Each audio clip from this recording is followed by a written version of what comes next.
மக்களே, அக்கா கேசவர்தினி விதைகள் மூலம் முளைக்குமா, கட்டிங்ஸ் மூலம் வருமா அப்படின்னு சொல்லுங்க அக்கா அப்படின்னு தொடர்ந்து இந்த வீக்லேயே ஒரு 4-5 கமெண்ட் கிட்ட நான் பார்த்தேன். சரிங்களா, ஆரம்ப கட்டத்தில் என்னோடய வீடியோஸ், அதாவது 3 இயர்ஸ்க்கு முன்னாடியெல்லாம் பார்த்தீங்கன்னா நானே புலம்பியிருப்பேன்.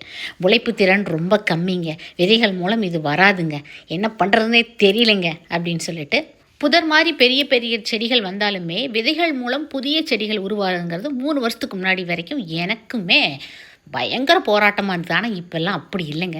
நான் விதை போட்டாலும் சரி போடாட்டியும் சரி எல்லா பேக்லேயுமே வருது.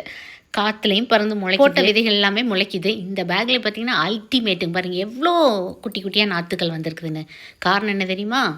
ஒவ்வொரு விதையும் ஒவ்வொரு செடியும் நம்மளோட மண்ணுக்கு சூழ்நிலைக்கு பழகணும். ஸோ 4 வருஷம் ஆச்சு எனக்கு இந்த மாதிரி போட்ட விதையெல்லாம் முளைத்து வர்றதுக்கு. கட்டிங்ஸ் மூலமாக வரும் அக்கான்னு நிறைய பேர் என்கிட்ட ஷேர் பண்ணியிருக்கீங்க. அடுத்த டைம் அதையும் ட்ரை பண்ணி பார்க்குறேன். Happy garden.